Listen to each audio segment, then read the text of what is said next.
This is a Film Stories original podcast. We are actuaries. In a world filled with unpredictability, we use our math skills to navigate uncertainty. Actuaries make a difference in people's lives across industries and the world. Actuaries have the freedom to work anywhere, and according to U.S. News & World Report, we're the 25th top-paying career. Make an impact as a fact seeker and a truth teller. Use your math skills for good as an actuary. The world needs you. Ho, ho, ho, we made this.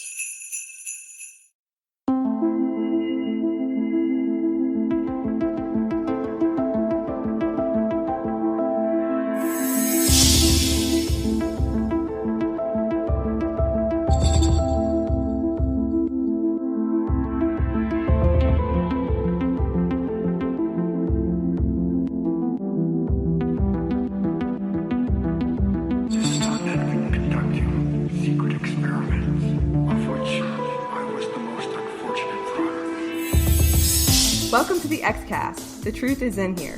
This is Marlene Stemme. I am your host for this discussion about How the Ghost Stole Christmas, which aired on December 13th, 1998, as the 6th episode of the 6th season of The X-Files. How the Ghost Stole Christmas was written and directed by Chris Carter and features a very interesting, albeit small cast of characters. Here to talk with me about this haunted Christmas X-File is Paige Schector. Hi, Paige. How are you? Hi, Marlene. I'm great. How are you? Oh, I'm doing well, too. Thank you.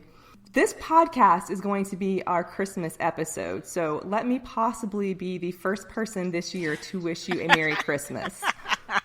Yes, Merry Christmas to you. Well, thank you. Thank you. I mentioned that Chris Carter wrote and directed How the Ghost Stole Christmas, and this is his second writer-director credit already this year in season 6.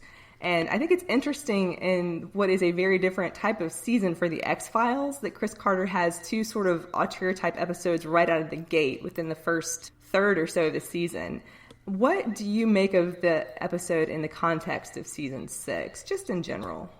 Well, first of all, at this point, and I remember this from regular run and being on message boards and whatever, people were already referring to this season as X-Files Light, that they were, It was not as complex or as dark and deep as it had been. And obviously, there's no other place this particular episode could go. But there did seem to be a very light comedic touch to all the ones leading up to this and to some of the ones after it. But when you look deeper at it, there are a lot of darker themes at play, and certainly that's the case here in this one. Yeah.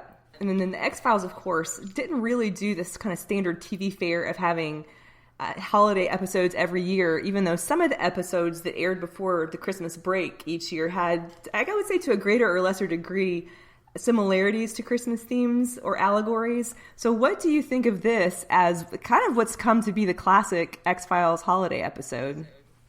I think what really makes it, of course, is the last scene, which just led countless viewers to spend countless hours mulling over what did they give each other. Right. And I'm sure we'll get into this more while we're talking about the episode. But I think what it really shows, the ghosts spend a lot of time trying to convince Mulder and Scully separately that they're feeling bad, they're feeling alone, and what I think the episode really shows is that they don't think that. They know the other one is there for them. That's like the Christmas spirit encapsulated. So I think in that sense, it really works for this episode. Yeah, I think that's a great point. And I think that the ghosts, and we'll get into this more obviously, but I think the ghosts kind of scratch the surface, or they hit some features that Mulder and Scully may have, but they don't really get to the depth of it. So that makes a lot of sense to me as well. So you've already answered my third question on this was, is this a light episode or a dark episode? So we've already kind of covered that, or you have. I think it's, a lot of the episodes I think in season 6 were light episodes on top, but they had sort of that darkness underneath. And I think that this one is just a perfect example of that as well. Yes, I definitely think that. And so it does get a bit of a bad reputation as X-Files Light, but there really is a lot more going on. And I think X-Files Light, especially because there's a lot of bright sunshine and everything in a lot of the episodes. And this one, of course, is very dark and ominous and gloomy. Which I love. I love all of the kind of, like, all of the tropes of a haunted house or a mansion and so forth. I love. So that worked really well for me. What's great about it is, we all have these ideas of what a Christmas episode is like, of what a Christmas episode is supposed to be like. What show hasn't done a, like, Scrooge Christmas Carol type episode where somebody totally changes the way they were and, becomes a better person for it? And there are so many kind of Halloween episodes with haunted houses and ghosts or whatever, like. But this is so uniquely different and so X-Files, and I think that's one of the reasons why I love it so much. Yeah, I like that. I tend to like that combination as well, like the Halloween and Christmas kind of melded together. So in that regard, it works well for me. Yeah, it's very Nightmare Before Christmas, right? Yeah. I wanted to talk a little bit about the cast, but I wanted to first make a note on the set decoration, something that I read about the episode, that Chris Carter wanted to keep all of the action on a single set. So this led production designer Corey Kaplan to propose that they base it in Scully's apartment. So I thought that was a really interesting idea. I don't think that it would have really worked, but it made me very, very curious how that would have happened. It said that Carter wanted to keep the haunted house motif and kind of have the bigger house, so he set it in a haunted house and then asked Corey Kaplan to design a mansion that was bleak but not too bleak, decrepit but not too decrepit, and deserted but not too deserted. Which sounds to me like what we've come to know about Chris Carter's thinking process, kind of in opposites, like this but not too much of that. So I thought that was an interesting thing. Yeah. Now for the cast, we have 4 people. And I think that you had mentioned something about this as well. Like, we both noticed that what a small cast it is. Did you have anything you wanted to say about the cast, either the casting or just like the cast itself? Well, like you said, it was the smallest number in the episodes until Followers in season 11. I'm not going to try and spit out that string of letters and numbers. They had done such a big production on Chris Carter's other episode, Triangle, so you can see how they might want to be a little more insular and pare down the cast, pare down the costs, and so they have this one episode with only 4 people in it. And what I love about it is the mixing and matching. We see Lily Tomlin and Ed Asner together, and we see Gillian Anderson and David Duchovny together, and then it gets all mixed up, and they pair off, and we see Mulder with Maurice, and we see Scully with Leiter, and then we see Mulder with Leiter and Scully with Maurice, and how all those things come into play. And we're talking about 2 very celebrated, decorated actors. I mean, Ed Asner has, I think it's 7 Emmy Awards, which is the most by an actor, and Lily Tomlin, is a goddess. Right. And I think Ed Asner has an award in every major category, like television-wise. I could be wrong about that, but I know he's like one of those rare people that's like hit all of the creative categories somehow. So that's definitely interesting. And to think he wasn't even their first choice, Right. That's so funny about it. So who was their first choice? Their first choice was somebody, I guess they wanted to get on the show a couple of different times. It was Bob Newhart. And if you think about how this episode might have played out with Bob Newhart, that would have been really interesting as well. But they also wanted Bob Newhart. Darren Morgan wanted Bob Newhart for Clyde Bruckman's Final Repose, and that didn't work out. And by not working out, that also worked out. You get Peter Boyle, and he wins an Emmy, and everything's good. So the X-Files' second choices have worked out really well. That's true. That is true. I think it would have been interesting to see what Bob Newhart would have brought to this part, because I can just imagine him from whoever remembers the Bob Newhart show as that role as the psychologist. It just seems like it would have been a little more. They always describe Bob Newhart as buttoned down, so maybe a little bit more subdued performance. But I think what we got worked. I think it worked well with Lily Tomlin as the sort of the partner in crime, as it were. I think Lily and Ed play off each other amazing. It's like they've been together for a long, long time. I mean, Gillian and David have been at this for a very long time. But Ed and Lily just came on the set and they created this. And I believe that Maurice and Lyda have been together for all eternity and playing these, I was going to say pranks, but, when we're talking about death and murder and suicide, I think it's a little stronger than a prank. But they seemed like they had been together going through this for a very long time. Yeah, I agree with you. So a brief summary, just going to do this for our listeners from IMDb, and this is very brief. On Christmas Eve, Mulder and Scully find themselves trapped in a haunted house with two ghosts who are determined to prove just how lonely the holiday can be. That's the tagline. So speaking of IMDb, Paige, what do you think the IMDb rating is for How the Ghost Stole Christmas? Well, I know what it is. So. Okay. Or do you know? That was my... I think that was, if I was going to say, is that what I think that IMDb would have, IMDb viewers, watchers would have rated it? I think it's pretty close to what I would have guessed. It's an 8.4, which I think is probably around what I would think too. Now, it's not the lowest in the season, but it's certainly not the highest either. And I don't know if I was surprised by that or not, but it looked like it was around the middle of the ratings for season 6, according to IMDb. I think that this episode is one in which fans really like it or really don't like it. There's not a lot of middle ground on that. Yeah. And part of that is from a theory that I have culled over many years. Oh, interesting. What is the difference between a great episode and what you would consider a favorite episode? What is... And when it comes to X-Files quality, you can't compare this with an Anasazi. You can't compare those two things. It's, apples and oranges. This is, on the face of it, a comedy episode that has a lot more going on for it. And Anasazi is a mythology episode. So right.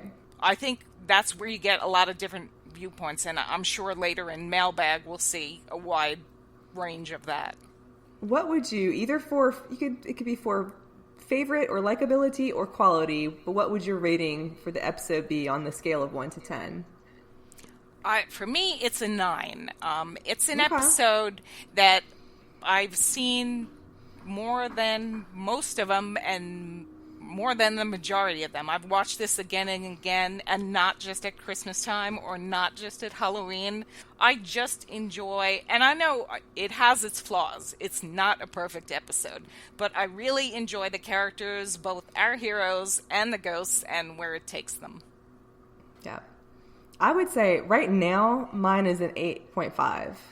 But it's gone as high as a 9. I think it started really low. I told you that when I first saw it, and I saw it when it first came on, I can still remember it. And I liked that it was a haunted Christmas episode. I really liked that idea, but I just thought it was so silly and ridiculous. And that's really how I thought about a lot of season 6 at the time that it was on. And I think, especially coming off of the Dreamlands and some of those other episodes, it just seemed like more silliness, and then some of their behaviors are very over the top and outlandish.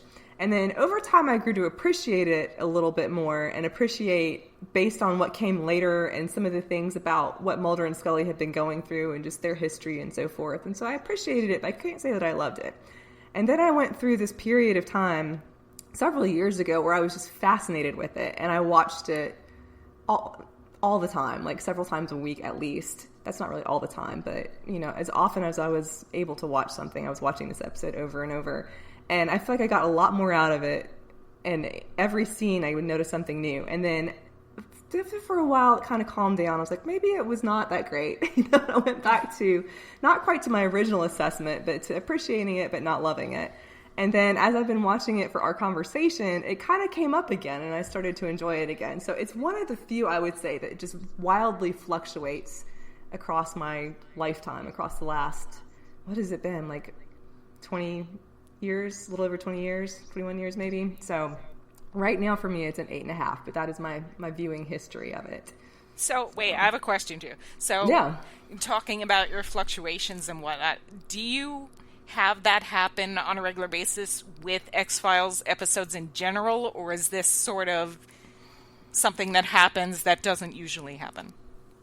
It doesn't usually happen with a particular episode to this degree at all, and not the back and forth. There's several that I liked a lot, and then I watched them again now, and I've watched them consistently. I never stopped watching the show, so I don't really feel like I have a period of time where it went away and then came back or anything like that. But I think that there are episodes that I liked a lot, and then now I'm like, it's not one of my favorites, or I don't like it quite as much. And then more often I'll have episodes that I didn't love initially, and then I'll just start to notice more and more in them, or maybe more how they're connected to other episodes or to what's going on with Mulder and Scully at a certain time, that type of thing. But it's the only one I can think of right now that has just gone up and down, like all, just been all over the place in terms of both my enjoyment of it and my, I guess, intellectual appreciation of it, if you could say that. I think Arcadia is one that I found amusing at first, and there was a period of time when I really liked that and liked watching it all of the time, but I never had, I don't mean this in a negative way necessarily, but I never had a very strong appreciation for it. I didn't think it was brilliant. I just really thought it was fun. And then I wasn't in the mood for it anymore. But that wasn't as big a fluctuation, in my opinion, of the episode as this one. I feel the same way about Arcadia. I really used to like it, and now I just have no use for it. Oh, interesting. Yeah. And I would say a lot of the ones that have any aspect of that dynamic to me are ones that have like either like a silly edge to it that I appreciate it sometimes more than others, or ones that are more like this, which is more about Mulder and Scully's personal dynamic rather than their working dynamic. And I think I prefer the working dynamic to be more at the forefront. So right, that's part of it. If you're ready, we can go ahead into the episode and sort of go through, it's really kind of a series of conversations, so we can go through and just kind of see the things that we notice about them and what you think. Sure. Okay. So when we start, and again, this is like the classic, it would be like a Halloween or almost like Clue or something, some sort of like classic haunted mansion in the background, which I absolutely love. But the tagline has Christmas Eve somewhere in Maryland. And then we see Mulder in his car, and I believe he's eating sunflower seeds at that moment. Yep. And I would say, and I was thinking about this just the other day when I was watching it, that I kind of associate Mulder eating sunflower seeds with his solitude. So that was one thing that I thought was a nice touch in that early car scene of him waiting for Scully. Oh, yeah. I hadn't thought of it that way, but I like that. Yeah. And so Scully shows up. She's grumpy from her shopping venture. She's not really in a Christmassy spirit. And she's really, though, using her, supposed Christmas activities to beg out of listening to Mulder. And she's also lying because we can see the wrapped Christmas presents in the backseat of her car. And she says that she has wrapping to do. So she's telling him that. She's resisting. And Mulder's kind of despondent and whiny, so Scully capitulates and gets in his car and listens to his haunted house story. I like this story. I like the way Mulder tells it and how he's obviously practiced it to tell her this story. And it's Christmas 1917. It was a time of dark, dark despair. And he goes through the situation of World War I and then the deadly flu virus. And then he ends with it was a time of dark, dark despair, which I loved. I love how enthusiastic he is about that, the darkness of his story he's telling her. And then he goes into the story of Maurice and Lyda and their tragedy, and he's kind of building anticipation as he goes. And as he's telling this story, the camera kind of, from like one part of the scene, pulls out and is behind them, behind the car seats, and you have Mulder and Scully kind of on opposite sides of the screen. And that's one thing I've always loved, is that view of them, almost like they're just telling stories together. I think that it's only their faces that are lit that you can see. So that's something that I really liked. I don't know if you noticed anything in that you really appreciated, but I thought that was a good touch. Yeah, I do like it. I do like that image because it sort of sets up the way the whole X-Files runs. Mulder believes, Scully doesn't believe, and he's on this side and she's on this side. Yeah, that's great. And then Mulder is saying that Maurice was a brooding yet heroic young man and that Lyda was a sublime beauty. And the line that gets me is, they were likened to two angels descended from heaven whom the gods could not protect from the horrors being visited upon this cold gray earth. And I really think that this is representing what Chris Carter sees as his ideal of Mulder and Scully, in the midst of this story.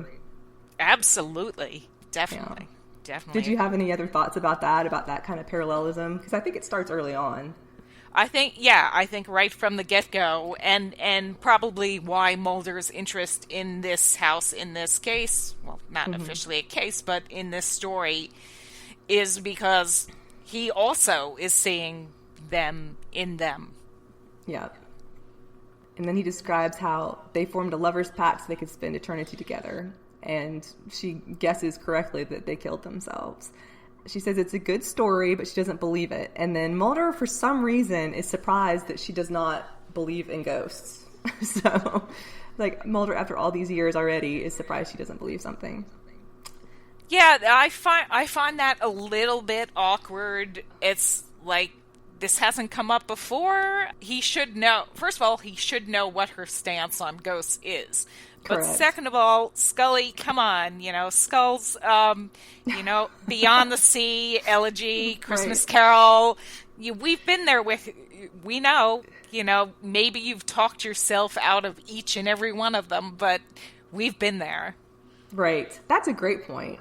And I think that in the monologue in her next scene, after we get past the teaser, she's, all of that she's going on about and spewing sort of flies in the face of her own experience, which is interesting.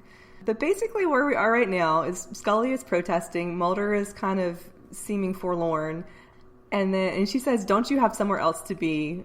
And it's kind of, there's a sadness, but Scully of Mulder, but then Scully is kind of thinly veiling that she's not that interested in the plans that she has. And then she says, I'm not going to do it. It's my New Year's resolution. And it just sounded to me like she's following some rule that she's set for herself that she doesn't really want to follow in the first place, which I could see that for Scully.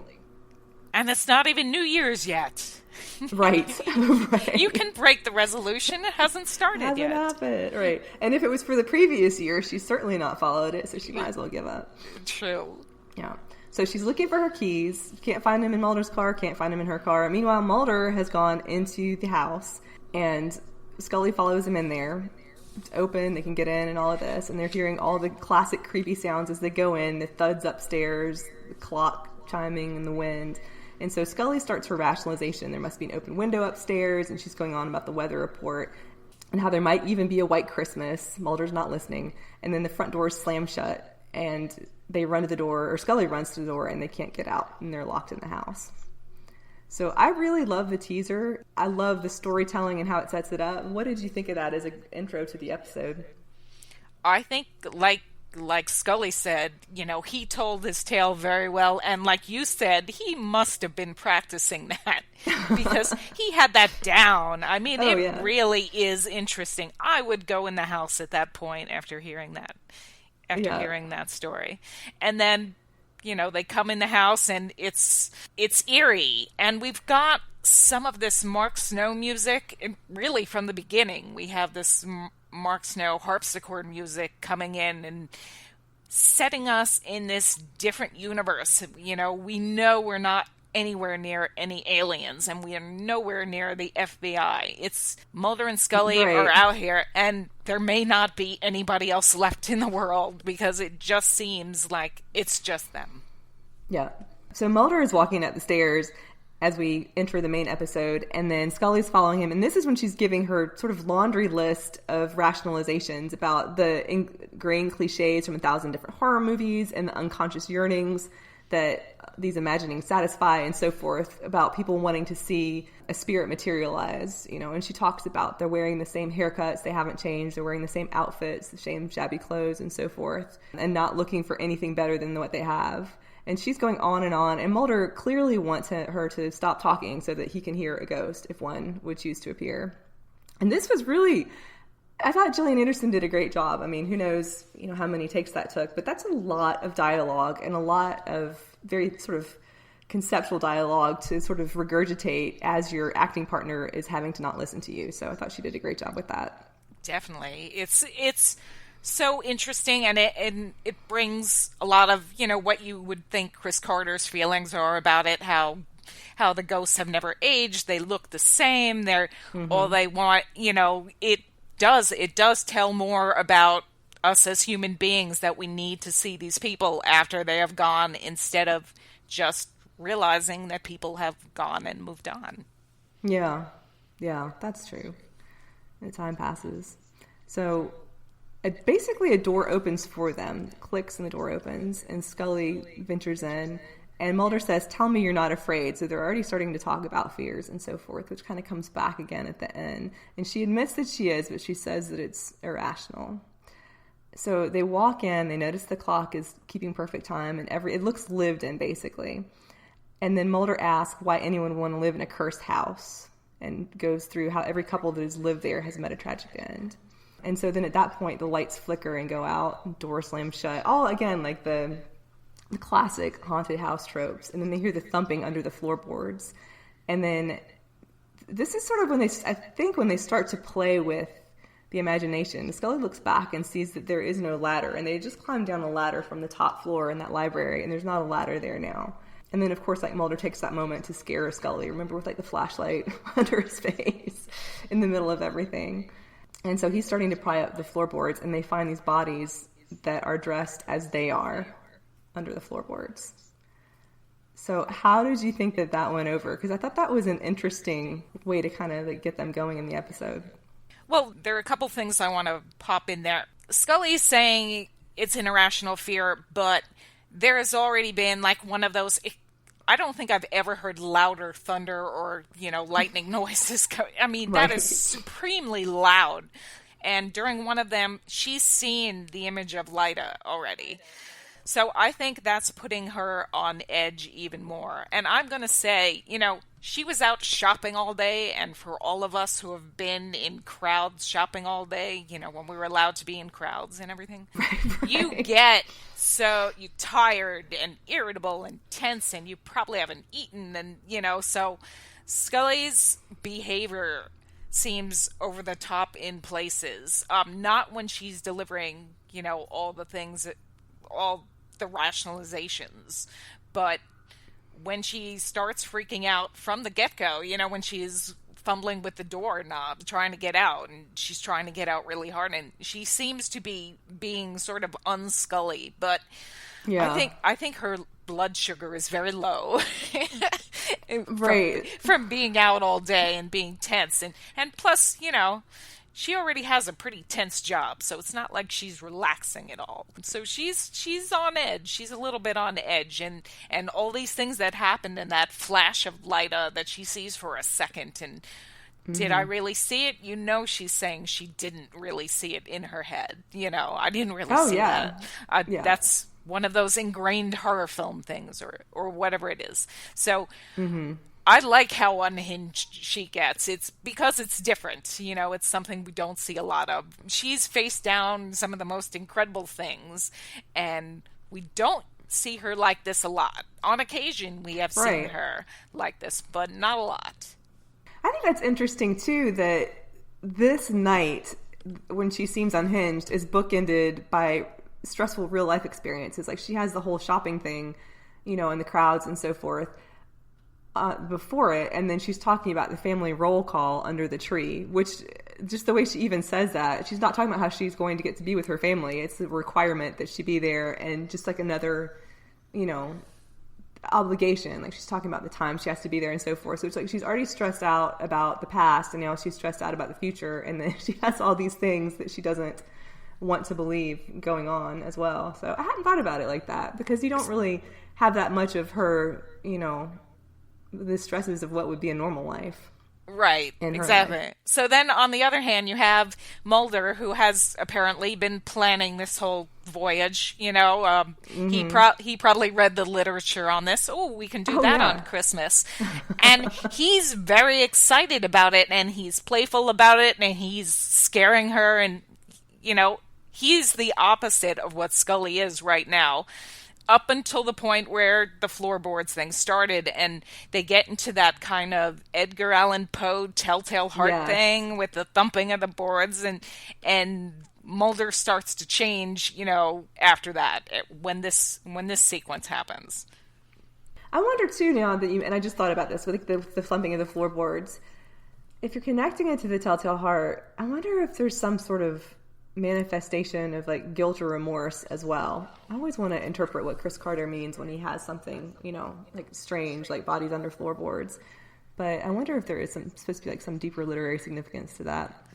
Yeah, I always wonder when it comes to him. I think, like, he has these sort of things, like, he knows about Edgar Allan Poe's The Telltale Heart. And he's like, oh, I'll throw that in there. And yes. it's kind of like I call it the surfer dude mentality. Just like, I don't know if it has any deeper meaning other than, oh, look, the thumping of the floorboards is like The Telltale Heart, you know? Yeah. So then maybe he's doing it to, like, goad us fans on, because he knows we're going to pore over that and we're going to think about it. We're going to, what did he mean there? You know, maybe it's just a reference to it, and maybe it's more.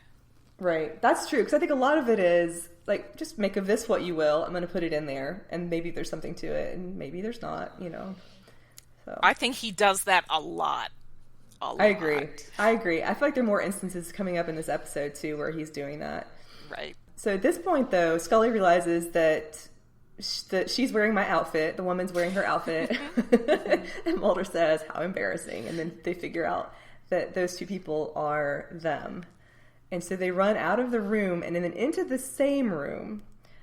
And they do it through several iterations of that. And I sort of find this part rather hypnotic, to the point that I had to, like, rewind or what, you know, go back a scene and make sure that I was following exactly what was happening, because it was just something that I enjoyed watching for some reason, them going from room to room like that. It's like Chris Carter's version of an escape room. You know, what's going on in here? How are they going to get out of here? And then, just as an aside, when we get to season 11, the opening dream sequence of Ghoulie reminded me of this, when Scully's going in the house and going around and around, kind of in a hypnagogic state. Yep. So that was kind of cool. And so they plan to go, Mulder's going to go across the room through the door and come back into the same room. They figured out that that's how it's going to work. But then it doesn't work out. And he walks in the room, and it's a separate room, walks back in the room where Scully was, and she's not there. So this is the point when we know there's something very strange going on. Very, very strange. It was strange before. And it's also the point in the episode that I started thinking that the house, it's kind of a representation of their minds. And I don't know if it's Mulder and Scully's mind or Chris Carter's mind, but it's almost like a metaphor, this haunted house. And I thought that was interesting. I don't know if that's something that you had thought about, like it being sort of like the depths of the mind.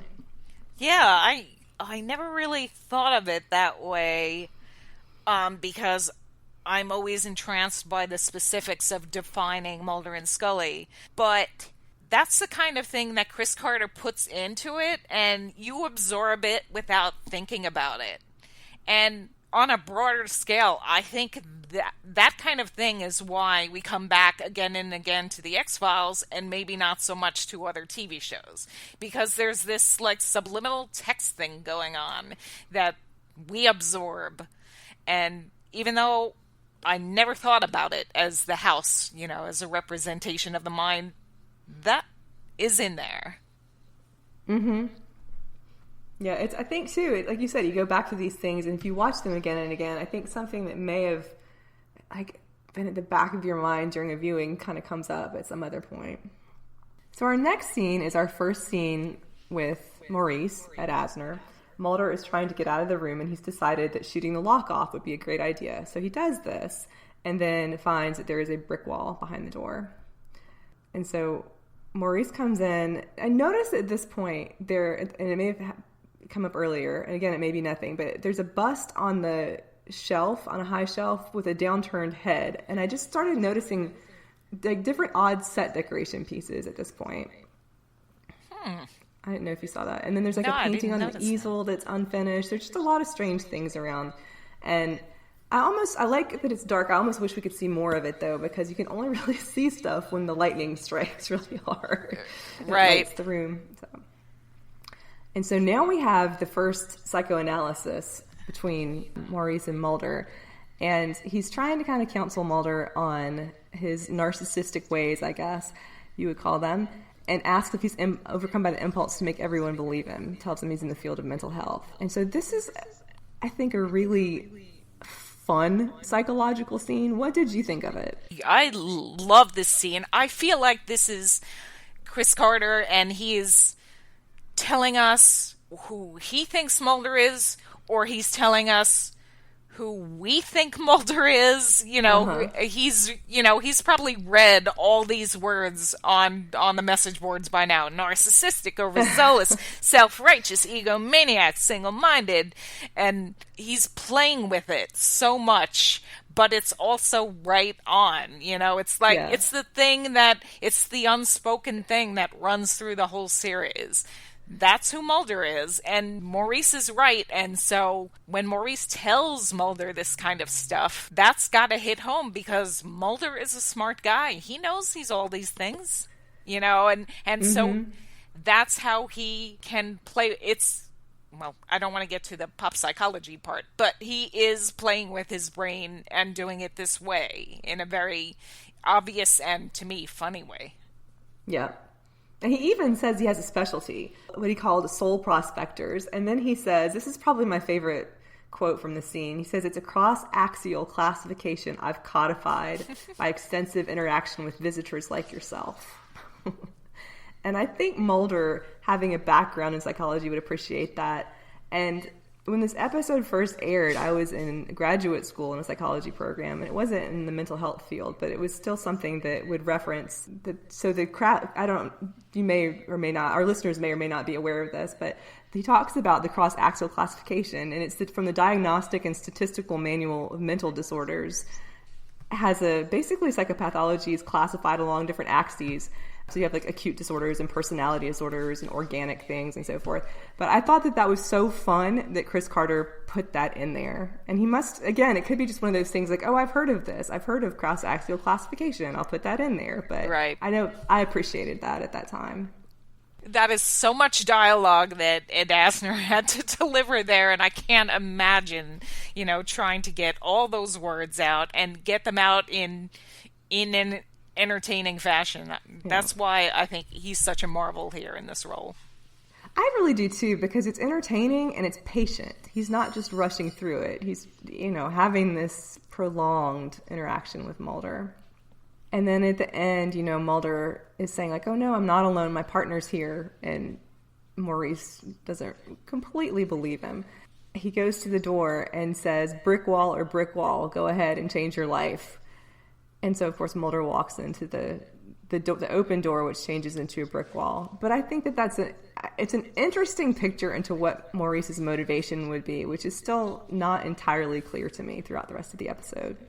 I think he loves playing with Mulder. I mean, he's got a handle on who this guy is, and so he knows he can make him walk into a brick wall, And, and so I'm not thinking of it in terms of a brick wall being, you're boxed in or something like that. I'm just laughing because he walked into the brick wall. I just think it's funny.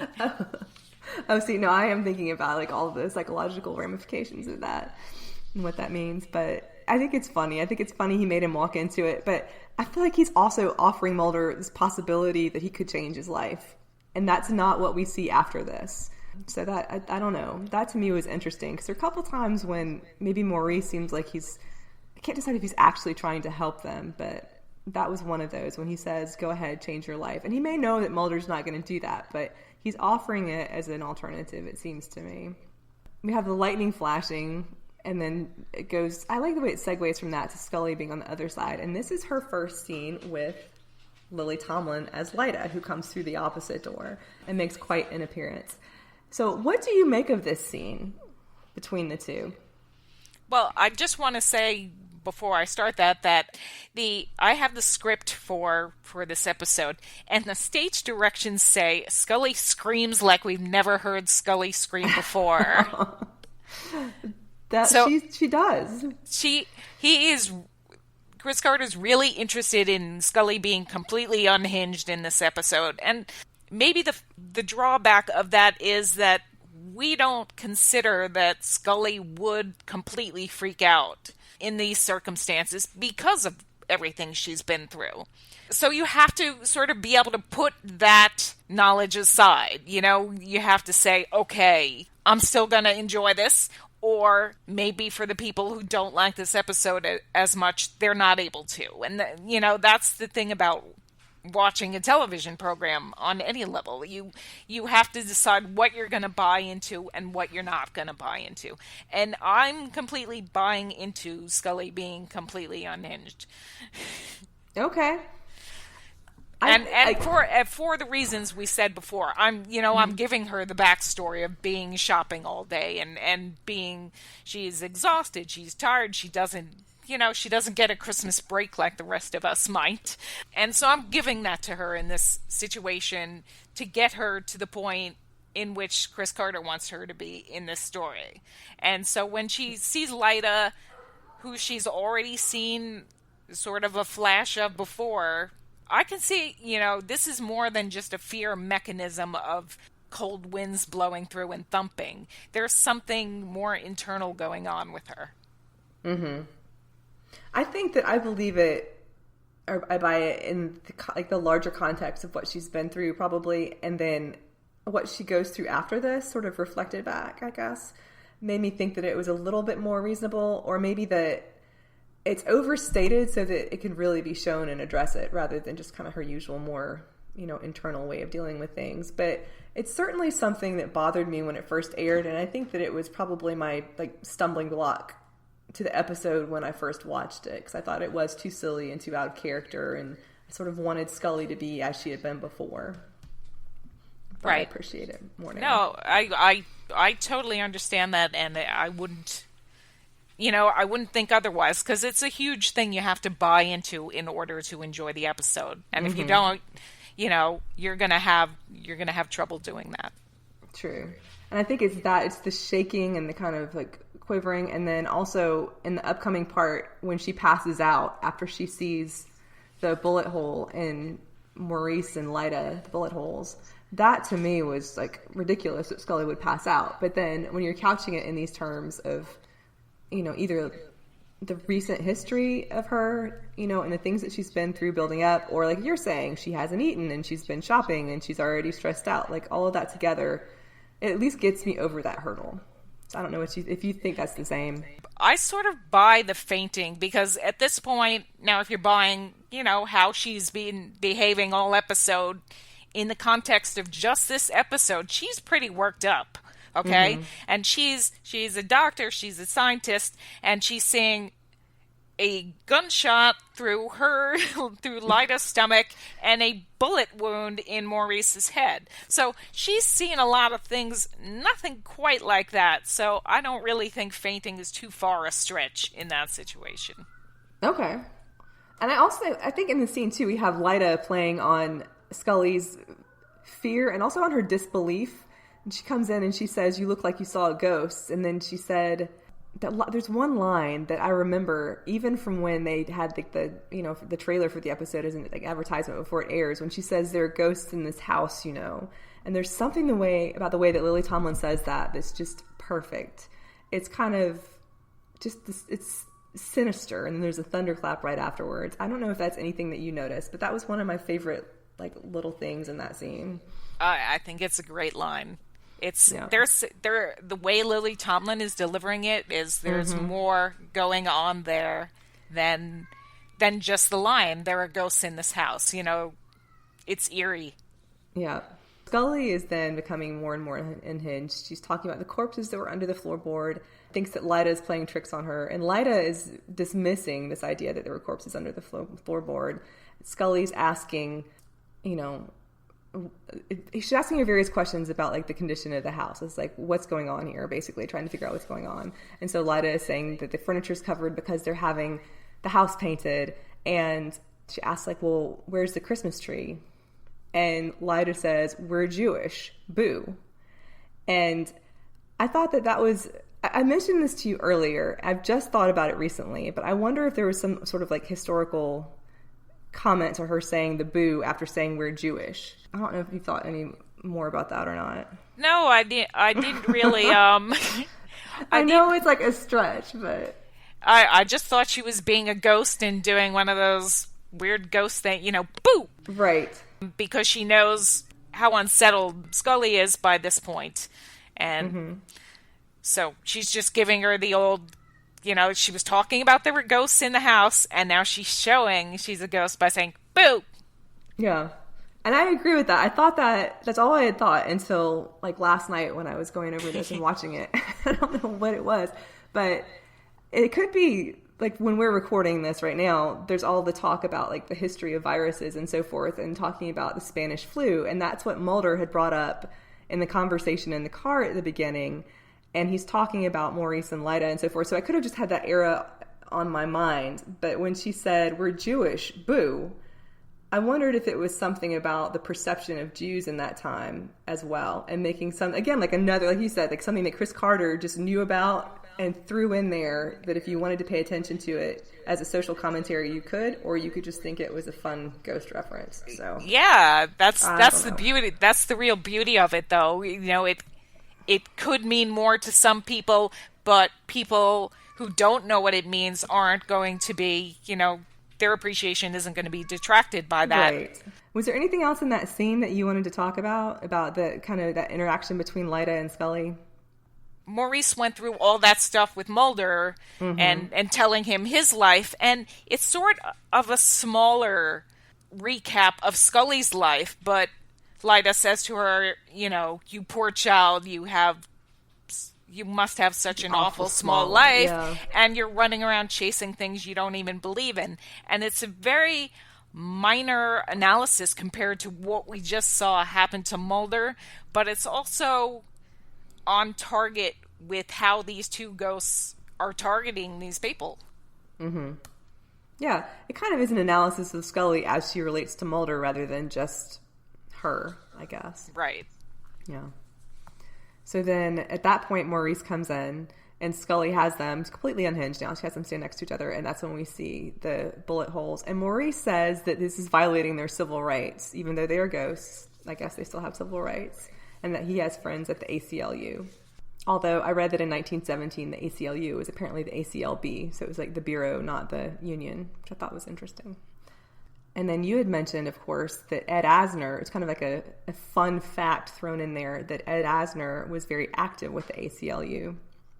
Ed Asner was very involved with the ACLU because he's an activist to this day. You know, he's on Twitter still being an activist for social justice, and he's defending fundamental rights. And so I thought he probably really appreciated having that one line included, which, again, if you didn't know the connection between Ed Asner and the ACLU, you wouldn't be hurt by it. You know, you're not missing anything. It's just a good line for people who know. Right. Yeah. I like that too, because I didn't know that right off the bat. And I probably didn't even know that until recently about Ed Asner. But it's not something that's too, you know, metacritical that you have to pay attention to it, but it's fun. Right. But yeah. And so after Scully passes out, Maurice and Lyda are basically talking over her passed out body about their approach to haunting. So Maurice is saying they've resorted to gimmicks, and they're kind of having this argument about like what they should be doing, what their approach is, why Lyda has chosen Christmas as the day of the year to haunt people rather than Halloween. It's been so long since they've had a good double murder, you know, and all of this. And then they said like they're going to take us off the tour literature. If they let the reputation slip, they're going to take us off the tour literature. And all of this is sort of fun, but then it made me think, and I know it doesn't matter, but it's like, to whom are they reporting? Like, who's going to take them off the tour literature? And why? How did she get to choose a holiday? You know, and it makes it seem like there's some sort of association for this sort of thing, I guess. Like, it's not an isolated incident, you know?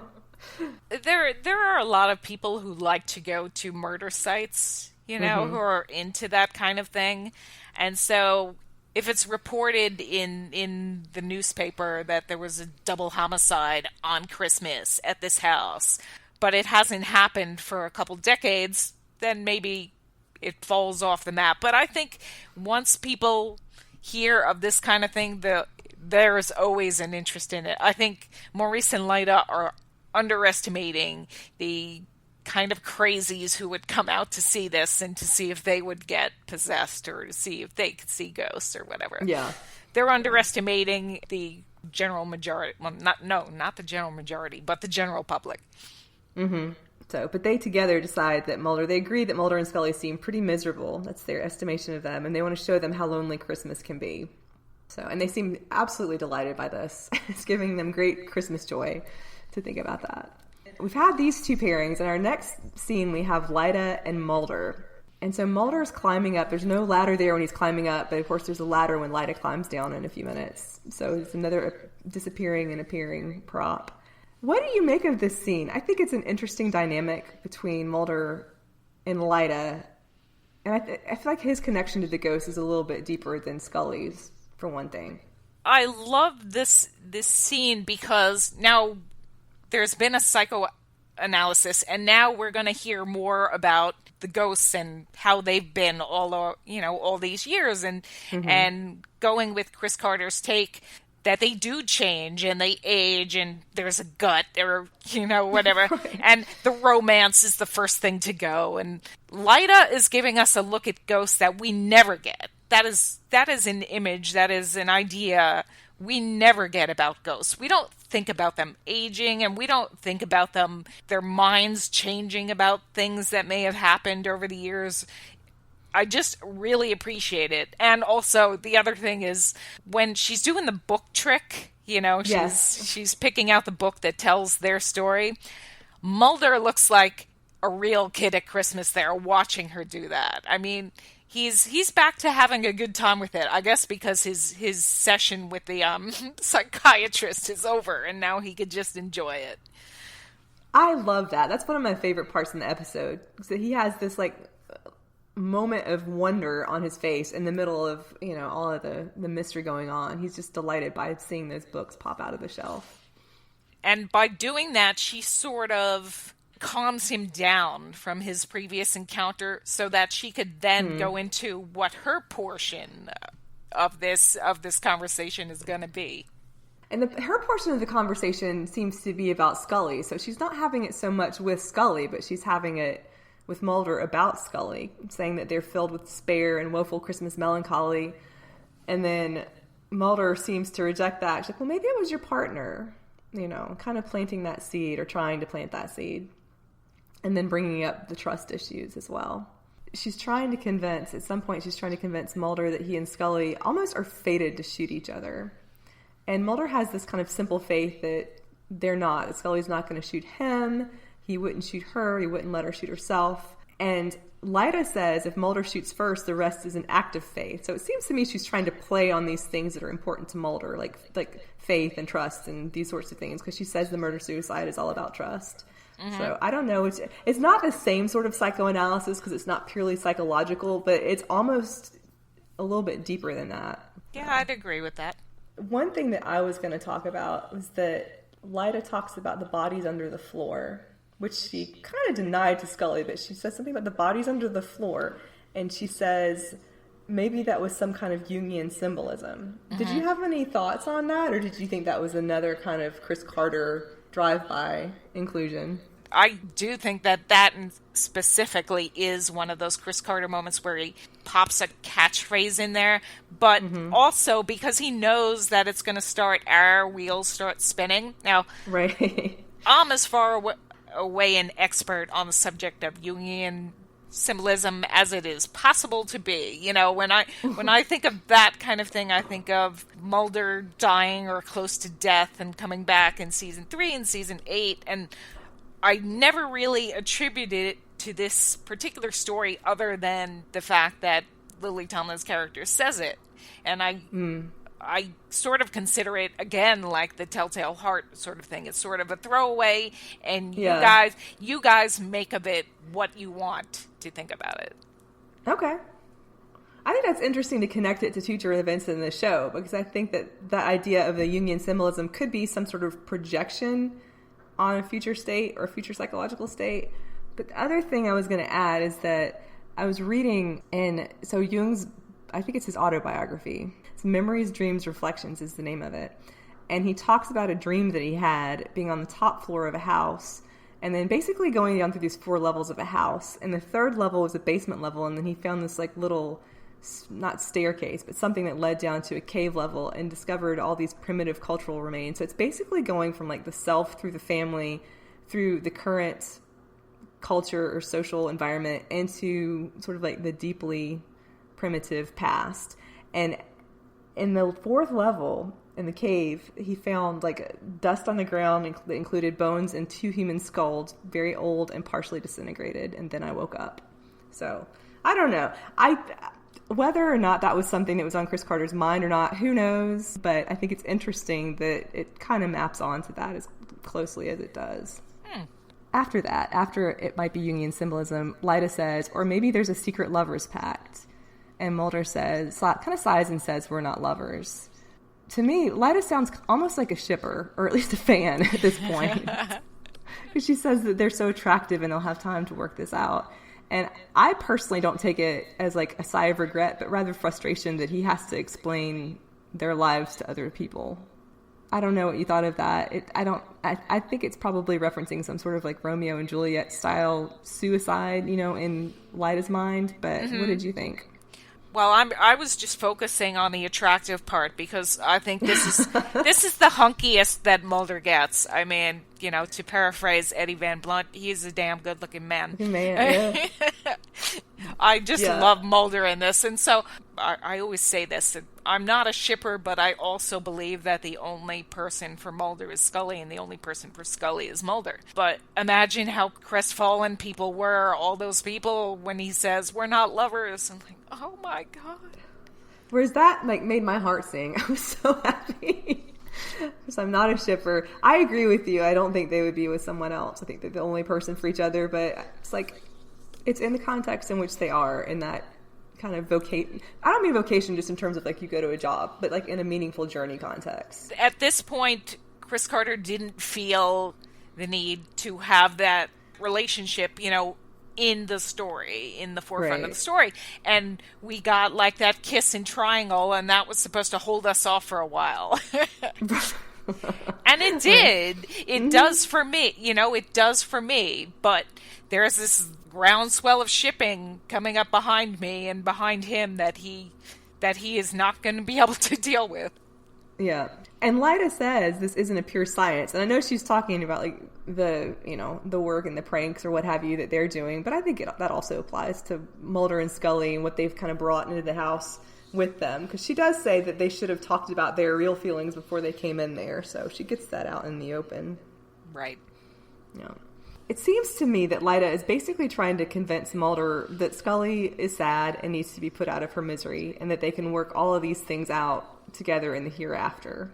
So that kind of goes to your idea that they're going to have this life as ghosts, where their relationship continues and they age and so forth. Mm-hmm. And Lyta is suggesting this to Mulder. What was it she said about you're not going to be eating any Christmas ham? Did you have anything else on that scene? No, not on that one. I'm ready to get on to the next one. So the next one is going to be Maurice and Scully. And he's basically trying to tell her that he's locked the door. Scully's trying to get out. He's locked the door for her protection. And is saying, do you realize what a seriously disturbed person this is? You might have to defend yourself against that crazy partner of yours. And kind of proffers her the car keys that supposedly Mulder did not take from her. I still don't know who took the car keys. I mean, because why does he bring that up to Mulder? What'd you do? Take her car keys? I mean, if he didn't take the car keys, but then Maurice has the car keys, so. Yeah, I didn't quite understand how all of that worked either, because when Maurice says, what'd you do? Take her car keys, Mulder was kind of smiling before that, and then you see his face, he kind of frowns and looks a little guilty, so that gives the impression that he did take her car keys. But then they end up with Maurice, so I don't know how that Which isn't out of the realm of possibility. He's a ghost. I mean, he could have gotten the keys off of Mulder at some point, to which we don't know. Yeah. Well, Lyta got the gun off of him without him knowing, because she hands it. She's like, take it. And she hands him the gun. He looks at his holster and it's not there. So I guess that's one of their skills. They got skills, yep. They do. So Scully wants to know where Maurice got the keys, because she's still skeptical. And then, of course, Maurice tells Scully that Mulder's acting out a deep-seated terror of being alone. And then he knocks on the door. He goes to open the door, and Maurice is still kind of warning her that he's seen it happen too many times in this house. And Maurice he's good at the game. I don't know if he's enjoying the game as much as Lyta does. That's just the impression that I get.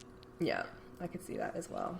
So the next scene, we go to the commercial. Mulder comes into the room shooting at Scully after Maurice opens the door, and basically is shooting the mantle behind her, and they have their guns pulled on each other. Then this part of Scully and Mulder with their guns drawn, or what we think is Scully and Mulder with their guns drawn and held on each other, reminds me of that scene in Ice early on in their partnership and the issues of trust there. And Mulder is saying, it's me or you or me, one of us has to do it. Did you have any thoughts on that? You get the impression that Mulder is not who he is, to extend the ice metaphor there. Yes. Because he's speaking in non-Mulder-esque sort of ways. But I love the line about what's waiting for them. More loneliness in 365 shopping days to even more loneliness. And she makes a good argument, and you can see how people would have fallen victim to this before. Yeah. And she's saying at this point, we don't have to do this and we can get out of here, which is a very Scully thing to do, I think. To kind of like figure out another way in a dire situation. And to tell Mulder there's another way to get out. And she's also saying she doesn't believe what he's saying. So that's an interesting context for her to not believe, because it's a good way of not believing, but she's still telling Mulder that she doesn't believe him. And then he shoots her in the abdomen, or so it looks. And says Merry Christmas, Scully, and then holds the gun to his head. And then this may be the part that you're talking about, because we the audience from that angle see Lyda holding a gun to her own head and saying, "And a Happy New Year." And then Maurice rushes behind her and kind of pulls her back and away, and she's struggling and so forth. So that's the part. Like, I still don't understand exactly what Maurice intends, but I like your idea that it's more Lyda that's really enjoying the game. Right. That's the way I look at it. And there is another bit in the original script that I want to interject here. When Maurice is pulling her away, she is still, as Mulder, yelling, "I don't want to be alone, Scully, Scully." And the two of them, Maurice and Lyda, are laughing to themselves about it. So she really gets off on the game. That's interesting. I wonder why they took that out. It might have just been time, or it might have been, we don't know what it looked like when it was, maybe it just didn't work. Technically, it might not have worked, or script-wise, it might not have worked. Mm-hmm.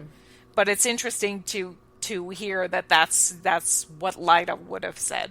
That is interesting. And then in the next bit, Lyda is Scully. She pretends to be Scully, and Mulder goes in the room and finds her and thinks that she's been shot, and that thinks that she has then shot him.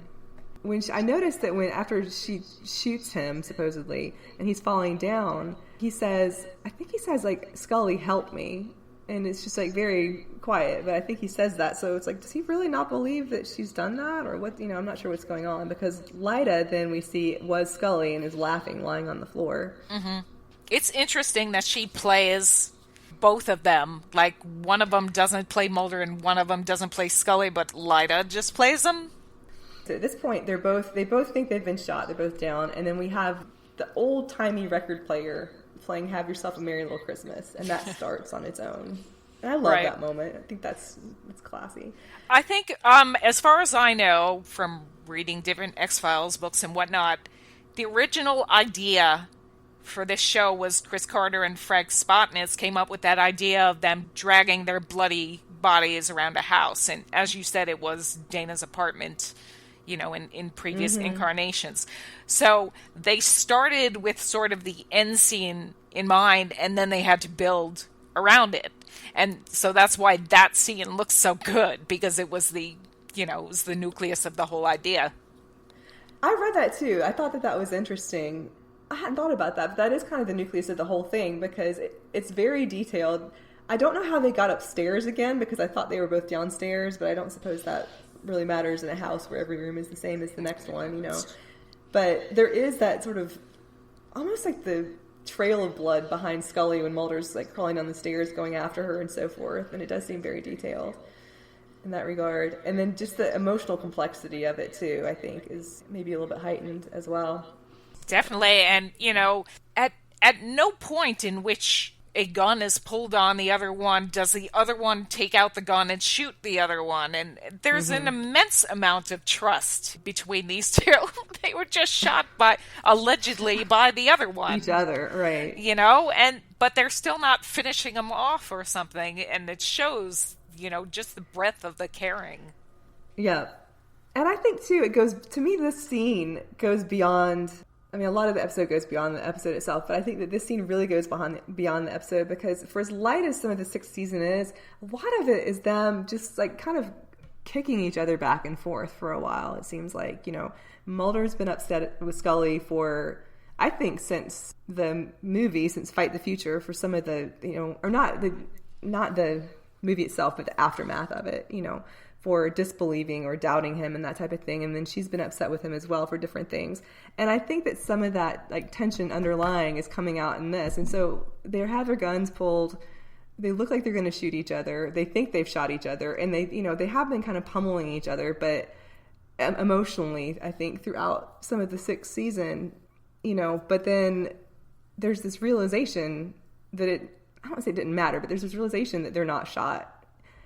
And I think that was the recognition that they were still okay, Definitely. That's where you sort of get that their bond is stronger than anything that these ghosts can put upon them. And I think even though they had been taking in what the ghosts were saying the whole time and sort of recognizing bits and pieces of what they were saying as true, they know each other at their hearts. Mm-hmm. And I think that's how this comes out in the end. Yeah, and she says that she's not going to make it, and he says, "Not without me, you're not." And then I think she asks if he's afraid, and admits that she is. And I think that was sort of the beginning of them realizing that there was nothing wrong with them, that they were still kind of in sync. The moment when Scully says, "I can't," reminds me, there's a moment in Fight the Future when Mulder tells Scully, it's in the rescue sequence, and he tells her to keep moving, and she says that, "I can't." And he says, "Yeah, you can," and then picks her up and carries her. And so it's just like that one line, but it just reminds me of the connection with that to him telling her that she's not shot and it's all a trick, and to kind of get up, and he helps her up again. And then they run to the door, and as soon as they come outside, it's just instant, magic that they're completely clean again. So they've been suffering and just wallowing in these puddles of blood, and then all of a sudden their clothes are clean pressed and perfect looking. Yes, what a relief. I remember that on original airing, and you might too, and there were 3 minutes left in the episode or something, and you go, how do they get out of this, Mm-hmm. And that, you open a door and your clothes are clean. Oh, okay. That's it, yeah. And sometimes at the end of a story, I think, writers might take a hasty way of getting characters out of a situation if they're on a time crunch like that. But this really makes sense to me, and I think it's probably because of what you said about that being the core part of the story, being them, Mulder and Scully, crawling in their blood and so forth. So if that was already the heart of it, then the ending naturally comes from that, even if it's a quick turnaround. Right. Yeah. So yeah, then the whole thing was an illusion, and it seems like that step outside of the house, they're emerging clean from it, but that to me goes back to my pet theory of it being, the house being like the condition of a mind. It's like they're in some sort of depression or something wasn't okay with them, and then when they kind of came out, they realized that they were in an illusion, and then came out and they were clean. So I like to think of it that way. I now do too. Good. I also noted, just in the sort of the timeline, that this is one of Mulder and Scully's first real mutual hallucination or telepathy experiences together, I believe. Because we have Field Trip, and then we have some of that in the Biogenesis trilogy, but I think this is the first time that happens. Oh, yeah. That's a good point. Yeah. So I like that, kind of as a precursor. And then, in the beginning, when we were talking about the teaser, I mentioned that I love that image of Mulder and Scully in the car when they're talking and he's telling her the story. And I think that my second favorite image is them running from the house through the mist to get to their cars, while Have Yourself a Merry Little Christmas is playing in the background. Right. And then we go to Maurice and Lyda in their armchairs, kind of as the end of the house part of the story here. She says it's Christmas, and Maurice says one for the books, which of course makes me think that it's part of their book that came off the shelf. Oh, yeah. Yeah. And they're talking about how they almost had Mulder and Scully. What did you take from that? It's sort of funny at that point when Maurice says, for most people, it's another joyless day of the year. he seemed to have a better grip on everything earlier, now, and he's just like, we can't let our failures haunt us, I guess they never expected to come up against two such solid citizens here who really knew themselves and their relationship well enough that they wouldn't blow each other's heads off, or whatever. But they take it really well. It's not like they're saying, it doesn't change the way they are. They realize somebody got the best of them, and they're sort of admiring them for that, to my opinion. Okay. I like that interpretation. Mulder and Scully, I guess, got the best of them just by being themselves together rather than actually defying them, And, knowing themselves at heart despite all the scares and the truth that was hitting them. They didn't use their weapons on each other. Because that's how you get the murder-suicide. The people actually, you can play games with them all you want, but they actually have to do it. Yeah. And Mulder and Scully didn't. Yeah. They have to make that choice. That's true. At the end of the scene, I think it's interesting because we hear laughter, and it's not coming from that scene directly. It's coming from Mulder's TV that we go to after we leave Lyda and Maurice in front of their fireplace. And so he's sitting on the couch. He's all depressed, and he's watching A Christmas Carol. And Scrooge is basically saying all the things that are, I guess, in Mulder's head about I don't deserve to be so happy. But then he goes into, I just can't help it. And how, the narrator goes into how Scrooge became as good a friend and as good a master and as good a man and so forth. And it almost seems like Scrooge heeded Maurice's advice and kind of changed his life, became a different person. So I like the way that was inserted into the story. Mm-hmm. So then Scully comes up. Mulder seems to not know at first that someone's knocking on his door because he looks at the ceiling as though he's not expecting that anybody would come to see him. And then she can't sleep, and she comes in, and then we have the scene of the little bit of the discussion about Mulder's psychoanalysis and what he has learned from it, and Scully realizing that she does want to be out there with him, but Mulder realizing that what he's saying is sort of self-righteous and so forth. So I don't know. Do you think that they learned something from those experiences? I think they sort of took it in the way we take in the little subconscious Chris Carter isms. Okay. Okay, she asked, that was all in our heads, right? And he says, must have been. That's not a very Mulder-esque response to when Scully usually says something. So he's giving her that. He's telling her what she needs to hear. Right, and I think so too. He's growing, he's grown even if he doesn't know how he's grown through this experience. Mm-hmm. Yeah. And then she says that maybe she did want to be out there with him. So she's kind of admitting that to his admission, maybe. They probably both have to realize that they could have killed each other and didn't. And their bond has to be stronger because of it. I feel like they recognize that the bond is unusual, but much stronger as well. And it's a nice reflection, kind of I feel like season 6 does a lot of reflecting on what is the normal life. And it's part of, what's kind of what Scully went through when she started on the X-Files, and then it comes back into play in this season. And they've just gone through Dreamland and Dreamland 2 with Scully asking Mulder if he doesn't want like a normal life and just to get out of the car. And then we have later episodes throughout of people that are kind of trying to simulate some type of conventional life. And so to me, it's also them recognizing that they have like this, unusual but meaningful life that they've kind of built together. Mm-hmm. Yeah. Although Scully looks a little bit awkward just at the kind of, I guess, the personal emotion of it. And then when Mulder says that he got her a gift, he says, I know we weren't going to exchange gifts, but I got you a little something. The first thing I think about that is that I appreciate they have conversations that kind of occur outside of our knowledge of them. Mm-hmm. So we know that they've talked about that. But then when he says that he got her a gift, Scully, this is my least favorite part of the episode. She says Mulder, but she says it in such a Mulder, that kind of non-Scully way. So that was another thing that I just thought was a little too sweet. But I do like that it's a sweet scene. I think I would take that infinitely over the kiss in Millennium, which really I find jarring, Oh, that's interesting. I enjoy this scene much more, especially as the camera is cutting off, their scene is still going, and we're going off in this direction. That's what I love about it. Yeah. I like that it is kind of a private moment, and you can't see. They can keep unwrapping ripping and ripping the packaging on presents, and not ever, we don't see what they get. But I'm okay with that. I think that's their experience. Yeah. And then we see that they, in fact, are having the White Christmas that Scully talked about, kind of as an excuse in the beginning. They really are having at the end of their episode. Was there anything else about that last scene that you wanted to add about the gift giving and just that general conversation?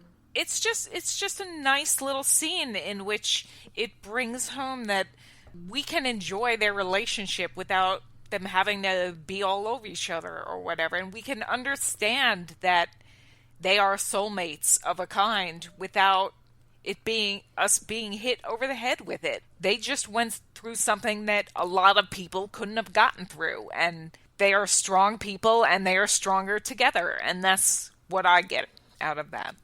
What other thoughts did you have on the episode, or was there anything that you wanted to pick up on as a discussion point that we haven't gotten to just yet? The only other thing I wanted to bring up that I don't think we mentioned too much on was about Mark Snow. Because he has that really Baroque kind of sounding music with the harpsichord, and I know his influences were Haydn's Toy Symphony and the great 1982 movie Death Trap, which I absolutely love. But the music in both of those is sort of brighter, and in here it's not quite as bright because it's sort of spun through the X-Files and the whole thing that I was saying before, where in this episode, these are the only two humans on Earth, and it just feels like their universe, their world, and we're watching it. And at the end, we're watching it from outside the window, And so I think it's sometimes the Mark Snow scores, you don't pay attention. You don't realize what you're hearing. It's just there, and it's heightening things, and it's keeping you in the frame of the scene and whatnot. But here, I notice it more. I definitely noticed it more in this episode. It's also needed more in this episode, and so that's what I like about it. It's very bold, and it's part of the story. It's a character in the story. So 5 characters in the story. No, 6, because we got to count the mansion. 6 characters in the story. Yeah. So I just wanted to point out that I appreciate the different nature of Mark Snow's score here. Yeah, I think it works really well for being so specific. And it seems like the harpsichord part especially is used when a door opens or when they're going into a room or something like that, sort of like a what's in there, what's going to happen. I think it's really effective in that way. I thought that the character of Lyda was sort of reminiscent of Miss Havisham in Great Expectations. Mm-hmm. And I started thinking about that because it was something that Gillian Anderson said about Miss Havisham when she played her for it was the BBC movie adaptation a few years ago. It was talking about her being somebody that just basically was addicted or absorbed with her grief and sort of stopped living at a certain point. And all of the talk about people staying in their same outfits and the same haircuts and so forth, I think really ties in with that. And there's almost the idea that Miss Havisham is sort of like an emotional suicide, and she could look very much like Lyda, if you wanted to take that interpretation. Oh, yeah. And so that also, I think, introduces this, the untaken by Mulder and Scully possibility that they could have just, stopped their emotional lives at any moment of loss, or tragedy, and they didn't do it. But it was that Miss Havisham reference. Because even, that white gown, all of that, right, kind of ties in. Reminds me of that. Cool.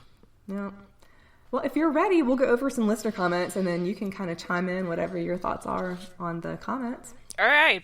Okay. Open that mailbag. All right. And if there are any that because I know you read them as well, if there are any that you think of that you want to mention, please feel free to jump in.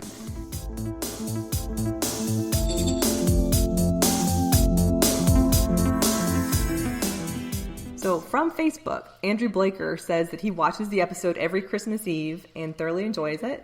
and says that the strength lies in the guest stars and in Chris Carter's writing, David and Jillian's performances being a given. And then he talks about the standout moment being Mulder and Scully dragging themselves across the floor in blood, each believing that they shot one another. Which is interesting because that is, as you were saying, sort of, it's the climax, but it's also the genesis of the idea for the whole thing. So Right. Caredwen Foley says, I love the episode, and she also mentions the blood-drenched climax and says it has shades of home, which I thought was interesting. I never would have thought about that, connecting that to home. And she says it's so bleak it's funny, but the moment when our heroes admit they're both scared is incredibly poignant. And I agree with that, too. I think there's something that's, despite the gore and then the some of the comedy before that, I think that is a very poignant moment. And then she says that she enjoys the lampshading of Mulder and Scully's psychologies. I've never heard of lampshading. I'm not sure if it's something that's like gaslighting, but it's a really interesting term that Caredwen has used. And then she says it's as if Tomlin and Asner are portraying fans who are unpacking their theories about the characters. Which, that kind of goes back to what I was thinking about Lyda being almost acting like a fan at some point. And she says, only in the world of the show, instead of real people in fandom discussing fictional characters, it's ghost story characters discussing real people. Oh, I like her take. I do too. Yes, I'm going to be thinking about that the next time I watch the episode. Oh, me too. Me too. How the story kind of goes from the ghosts being in the story to them kind of coming in, and controlling the story. Cheryl Betty simply says, I could watch this episode every day and still enjoy it. For me, it's perfect. Alicia Walker Scherer says, also it's a perfect episode. So you're right. We've gone through a lot of positives. A lot of people that say it's just absolutely perfect. And then she says the comedy and the feel-good aspects, and then Mulder and Scully realizing something about themselves, and they're admitting this to each other. And then Scully saying it's her choice to follow him on the way out their cases. Michael Little says, I enjoy it and it's fun. On the other hand, I think Carter's campy direction doesn't really match the script. It's not awful, just not one of my favorites. Do you think that the direction complements the script, or do you see them as being sort of disjointed? It sort of works for me in that I think he was trying, he had pictures in his head and he was trying to put them on tape, and when you try and do that, you probably lose some of what originally was in his head. But for me, it works. I would sort of like to hear more about why he thinks it didn't work. Yeah, I would too, because I think for me it works as well. There's some of his, if you look at sort of like the big pieces that he's done as a writer and director, there are a few of them where I would say like one thing, either the writing or the direction takes away from the other. There's something that doesn't go well. But I would say that like this is one where they, whatever level you think the whole episode, exists on, they kind of go together very well.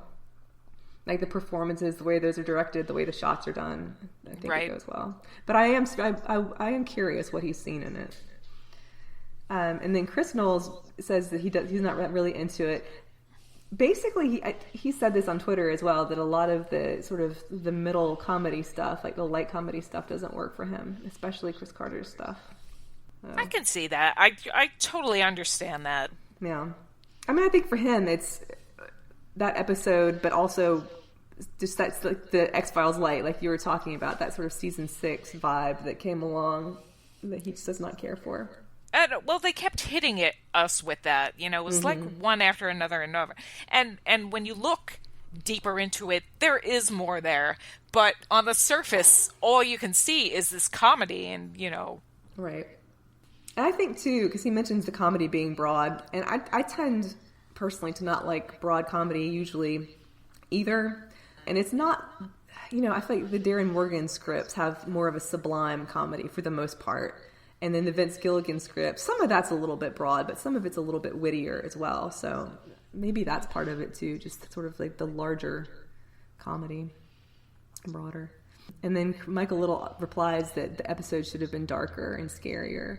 I feel like that's kind of a theme that we see in a lot of the comments coming up, is like whether or not it should have been darker or is it truly a comedy. Right. And you know what? I could see this episode being totally dark, and it would have been a whole different kind of episode, and I could see enjoying it just as much. But he didn't do that here. Right. True.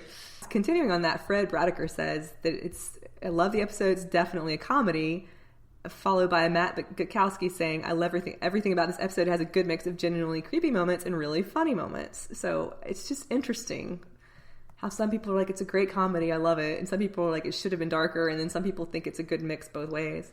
I think it all starts is you have to buy what Scully's doing. You know, how Scully is off the rails. Because that is not Dana Scully as we know her for 6+ seasons. So if you're able to go with what the Dana character is doing, and it's not a knock on anybody, not Jillian and not Chris or anybody, it's just, you just have to be able to go with her in this instance in order. Otherwise, you're not going to like it as much. I think that's interesting because she's kind of the entry point into the X-Files as the series. And like I told you, it's the thing that bothered me most about this episode is the way that she's, you know, not portrayed by Gillian Anderson necessarily, but how she's written or how that character is conveyed. But I think like looking at it that way makes a lot more sense to make the episode be more enjoyable or meaningful or something. So Chandru Ravindran says that it's one of the most purely watchable episodes of the X-Files and has good insight into the characters and so forth. But he says that, and he talks about the imagery of Mulder and Scully shooting each other and dragging their bodies across the floor. So we have another vote for the dragging of their bodies across the floor. But he's very popular Christmas scene there. But he says he feels it's something of a missed opportunity when dealing with the actual ghosts. So I think that's interesting. And he says that watching Mulder trade witty one-liners with Maurice makes me feel like I'm watching a play and not a real episode of The X-Files. And then he goes into the humor sometimes feeling a bit broad and some of the things we talked about with Scully and so forth. And then he says he would have also preferred it to be scarier and more macabre, I think, rather than silly. But the part about him feeling like he's watching a play and not a real episode of The X-Files, I think is interesting because I think the way those characters are done, having so few of them and then the limited set and having them paired off makes it seem like a play, which I don't know. What do you think about that? Yeah, when you think about it that way, that is how a lot of plays go. You know, two people come out and they're talking for a while, and then two others, they leave, two others are talking, and then they mix and match. And so there is a lot of play-like imagery in this episode. It works for me, but I can see how it might not work for someone. Yeah. I think I like the play aspect, and I don't know that if it's the idea of it. I think I really do like it overall, though, but I could see why it doesn't seem like the way that an X-Files episode is, you know, is shot and filmed and so forth. And then he says, he has a lot to say, but it's all interesting, so I'm going to read one more thing. Because he says that the biggest and most controversial issue that he has is that he dislikes the guest performances. And this is kind of a rare mention of somebody that does not like Ed Asner and Lily Tomlin's performances. And he says they're good elsewhere, but he doesn't feel like he's watching like full characters, basically. He feels like he's watching two famous actors mugging for the camera. I've heard that a bit before when we were doing the rankings for season 6 on Facebook. That came up a lot. And it's just so not my point of view on it. You know, I think I can't imagine those two characters being done better. And they're ghost characters. I'm not sure how much more we needed to know about them. You know, how much more fleshed out they could have been, even though they can't be fleshed out because they're ghosts. They're ghosts. Right. For me, I think those are two of the finest performances in the run of the show for me. Yeah. But it comes back to that old thing that if something takes you out of the show, you're not going to be able to enjoy the show as much. Like, I have an example. One of many people's favorite episodes is The Unnatural. The Unnatural has never been one of my favorite episodes because I work in baseball and I work in journalism. And when you see things that don't ring true on screen, it can take you out of what you're watching. And so, therefore, I don't like The Unnatural as much as most people do. But if that's what happens when you're watching Lily and Ed, you're never going to be able to enjoy the episode as much as some other people are. And that's okay. It's not good or bad. It's just the way it is. You know, that episode is not for you. That's okay. We got plenty more of them, and something is going to be for you. Right. So I just think that it's so interesting to me. It's always interesting to me how much the viewer tastes are different from each other, because we all love the same show, and we often all like different things about it. That is so cool to me. That is always going to be so cool to me. And it's amazing how many people are passionate about the show, but then whatever the particular thing or interest or preference is, just having discussions about that. It's interesting. It's just interesting to see, because sometimes I'll find something that I'm like, oh, I didn't think about it that way. And then I'll find that I agree with it. And other times I'm like, how could somebody think that way? But it is just that abundance of different, different items of enjoyment. It's the coolest, and it's a testament to how deep this show is, and how how much it has going for us. If you don't like this thing is coming along, and you probably will. Yeah.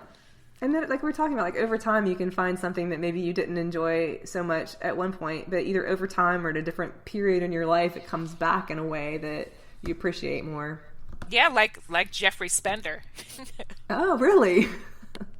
Oh, Jeffrey Spender was so hated back then, and now I still don't think he was written to the maximum effectiveness that he could have been, but I really appreciate him more now than I did then. Yeah. So Chandru ends with saying he would have preferred lesser known actors to play the parts and having a more serious script. And so what I was going to say about that, because I think that's interesting, and I think if it had been a more serious script and been more on the side of the macabre and sort of like having a sinister vibe to it, then it probably would have worked better to have lesser known actors. But having it be that comedy, or being like what he calls a grand production, big, you had to have big people, big actors with bigger performances to do that. So I think it depends on I think maybe it depends on the preference for if you wanted it to be more serious or like the larger comedy. Right. Yeah. Let's scoot over and do a few from Twitter here. Isabel says it's a favorite of hers, and then she can't separate the Christmas and Halloweenness of it. So she enjoys it for both holidays, likes the black humor, and there's enough gore when Mulder and Scully are crawling on the floor. So once again, and she says the house is like an escape game. So that's, back to what you said about Chris Carter's version of an escape game. Right. And she really likes everything about it. Says it's Chris Carter at his best. And then she said, and for the keys, has Mulder stolen them? I hesitate. So always the mystery. Our Tony Black says he loves it, every inch of it.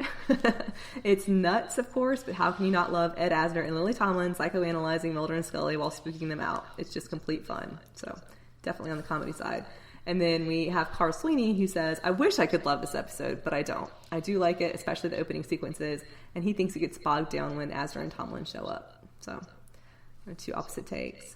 Cortlan thinks that Scully's reaction is a little extreme, so we talked about that a good bit. It hasn't diminished her enjoyment, but she said she takes the rest of the arc in the episode less seriously because of that early behavior, I think. Mm-hmm. Yeah. Annie Flowers says that she is just so grateful to have a light X-Files Christmas episode to watch, and the ending is sweet. So I think that's a good take-home point, I think, having a good X-Files Christmas episode, just a lighthearted one if you want it to watch. And a lot of people seem to enjoy that, whether they think it's just Chris Carter brilliance or, it's silly. So did you have any other things that you wanted to talk about? I just wanted to add, and we sort of covered it already, that I think this season Chris Carter has gotten the bottle episodes down, and he stopped trying to write like Darren Morgan and Vince Gilligan, and in doing so he found his own voice in Triangle, and then here with Ghosts. I think he finally did. Oh, interesting. Okay. So before that, you didn't see him as much, before those two episodes, you didn't see him as much in his own style? I didn't think it was his own style. I thought it was Chris Carter's style sort of spun through doing some Vince Gilligan things or doing some Darren Morgan-esque things. And here it feels more like a unique voice to me. So do you have any examples that you can think of when he was maybe borrowing a bit more from... Oh, I don't like to point those out. Yeah, I don't mean to be critical, but just the evolution of his voice. I think Postmodern Prometheus is not entirely his creation, and it doesn't completely work for me because of awkward moments that come from, like, just, it's hard to explain, not complete confidence in what he's doing and sort of relying on outside people or outside things to do what he wants to do. And here, and in Triangle, this is his vision, and I get it. And I think it's, that might just be me. But it really feels like a different, he came into his own sort of thing to me. That's interesting. And I asked because I was curious if you were going to go back to Syzygy or one of those earlier episodes. And then my next question Syzygy would have been too easy a target. That is too easy a target. Well, though, because my next question would have been, was it when he started writing and directing together for his episodes that he found his voice through, like, doing both of those things? But your answer answered that with the Postmodern Prometheus. So I hate to pick on that because there's a lot of things Postmodern Prometheus has going for it. I just don't think it's like the complete a vision of his as Triangle and Ghosts are. Well, I like that a lot. So that makes me want to go back and kind of like watch through those and see what I notice as well. Well, that brings us to the end of our discussion and comments. And Paige, where can our listeners find you online? Okay, my Twitter handle is x-pay, P-A-I. And I also do an X-Files rewatch blog with my sister called Sibling Cinema at Blogger. And we can be found with that moniker on Twitter, Facebook, Instagram, Tumblr, and Pinterest. Great. And I've read a few of those blogs, too. They're interesting, but they're a lot of fun as well. So I would recommend those to any of our listeners that want to find that. You're welcome. I'm Marlene, MHS, on Twitter, and Marlene Stemme in the XCast Basement Group on Facebook. We have some great thinkers in there talking about the X-Files from all different angles, a sample of which you have just heard. So please join us there. And in the meantime, thank you, Paige, for the great discussion, and thanks to our listeners. Yeah, you're welcome. And thanks to our listeners for tuning in. Have yourself a merry little Christmas and trust no one. Elsewhere on We Made This. Observing the Pattern, a Fringe podcast. Yes, and it speaks a little bit to, Walter's mindset now, which is, this is his Peter now. Yeah. So. That's interesting. And I think the line, what that line is trying to kind of put across is that there may be some behaviour or the way this Walter speaks that's different to Walternate.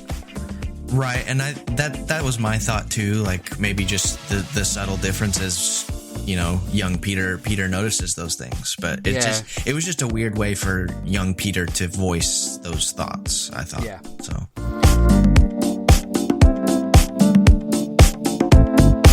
pick a disc.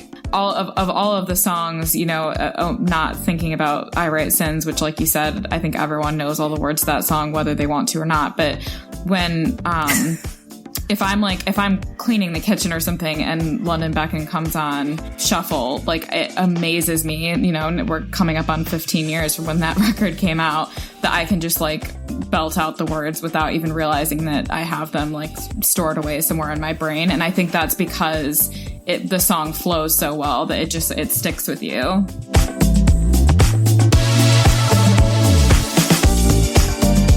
Right in the childhood. Bit of a twist, wasn't it? That I think we're going back to it again, but like everyone knew she was Kim Possible. It's like it would make sense as well because it wasn't like she was even wearing a disguise or anything, and like the whole school knew. But it was that thing of like she can save the day by night, but couldn't ask the boy out. It's actually quite an original take. Even stuff like Buffy. Nobody knew she was the Slayer until much later on. I'm glad they sort of got rid of that. Check out all of these shows and more on the We Made This podcast network.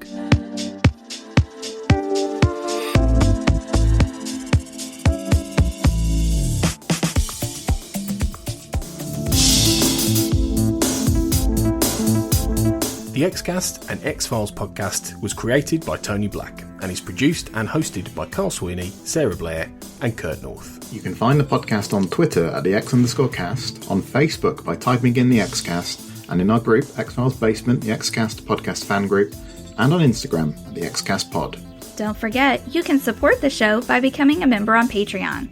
Our patrons get early access to episodes, behind-the-scenes chats with our hosts and a thriving community of X-Files, and other premium interviews and specials.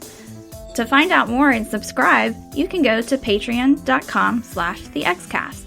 That's patreon.com/thexcast.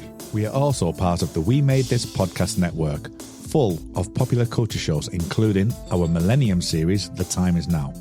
You can find all of our shows at our website, wemadethispod.com, or via Twitter at wemadethispod. Thanks for listening, and keep watching the skies.